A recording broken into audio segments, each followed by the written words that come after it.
Mr. Chairman, ladies and gentlemen, I appreciate very much your generous invitation to be here tonight. You bear heavy responsibilities these days, and an article I read some time ago reminded me of how particularly heavily the burdens of present-day events bear upon your profession. You may remember that in 1851, the New York Herald Tribune, under the sponsorship and publishing of Horace Greeley, employed as its London correspondent an obscure journalist by the name of Karl Marx. We are told that foreign correspondent Marx, stone broke, and with a family ill and undernourished, constantly appealed to Greeley and managing editor Charles Dana for an increase in his munificent salary of $5 per installment, a salary which he and Ingalls ungratefully labeled as the lousiest petty bourgeois cheating. But when all his financial appeals were refused, Marx looked around for other means of livelihood and fame, eventually terminating his relationship with the Tribune and devoting his talents full-time to the cause that would bequeath to the world the seeds of Leninism, Stalinism, revolution, and the Cold War. If only this capitalistic New York newspaper had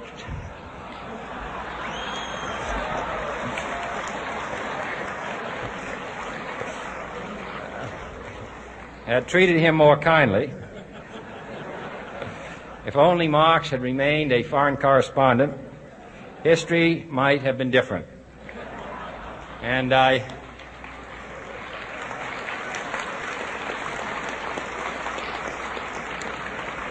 I hope all publishers will bear this lesson in mind the next time they receive a poverty-stricken appeal from a small increase in the expense account from an obscure newspaper man.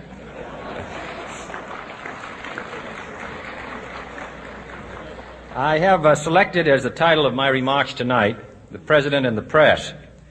Some may suggest that this would be more naturally worded, "The President versus the Press," but those are not my sentiments tonight. It is true, however, that when a well-known diplomat from another country demanded recently that our State Department repudiate certain newspaper attacks on his colleagues, it was unnecessary for us to reply that this administration was not responsible for the press, for the press had already made it clear that it was not responsible for this administration.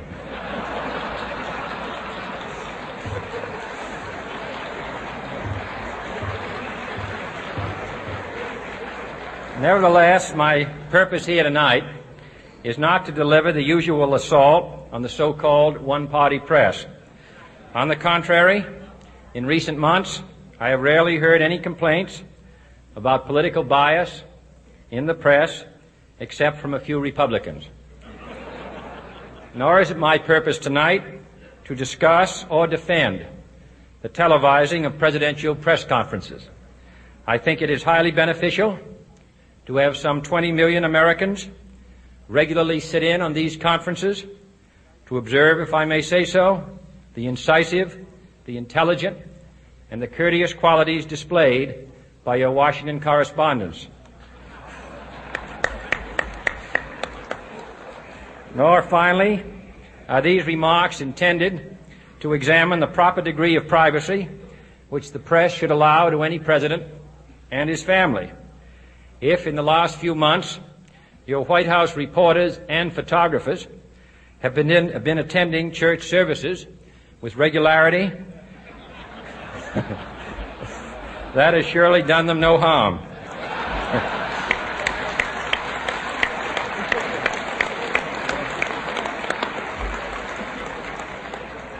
On the other hand, I realize that your staff and wire service photographers may be complaining that they do not enjoy the same green privileges, the local golf courses, which they once did. It is true that my predecessor did not object, as I do, to pictures of one's golfing skill in action. But neither, on the other hand, Did he ever been a Secret Service man? My topic tonight is a more sober one, of concern to publishers as well as editors. I want to talk about our common responsibilities in the face of a common danger. The events of recent weeks may have helped to illuminate that challenge for some, but the dimensions of its threat have loomed large on the horizon for many years.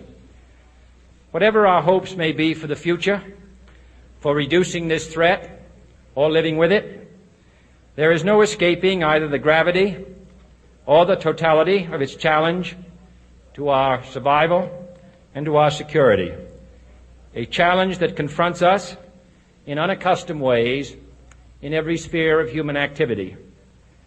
This deadly challenge imposes upon our society two requirements of direct concern, both to the press and to the President. Two requirements that may seem almost contradictory in tone, but which must be reconciled and fulfilled if we are to meet this national peril. I refer first to the need for far greater public information, and second, to the need for far greater official secrecy. The very word secrecy is repugnant in a free and open society, and we are, as a people, inherently and historically opposed to secret societies, to secret oaths, and to secret proceedings.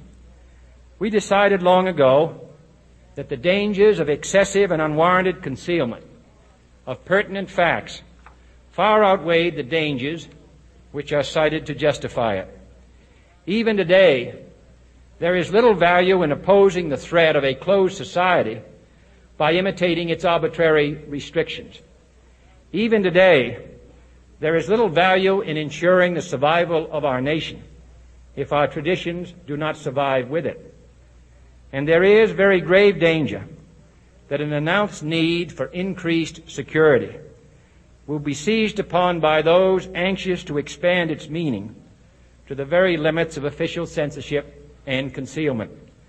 That I do not intend to permit to the extent that it's in my control.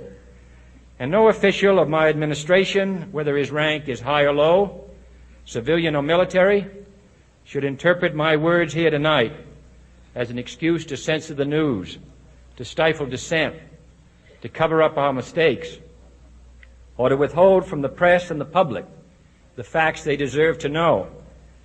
But I do ask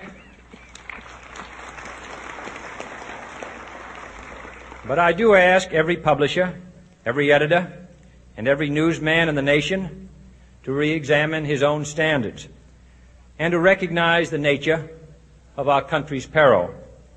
In time of war, the government and the press have customarily joined in an effort based largely on self-discipline to prevent unauthorized disclosures to the enemy. In times of clear and present danger, the courts have held that even the privileged rights of the First Amendment must yield to the public's need for national security. Today, no war has been declared, and however fierce the struggle may be, it may never be declared in the traditional fashion. Our way of life is under attack. Those who make themselves our enemy are advancing around the globe.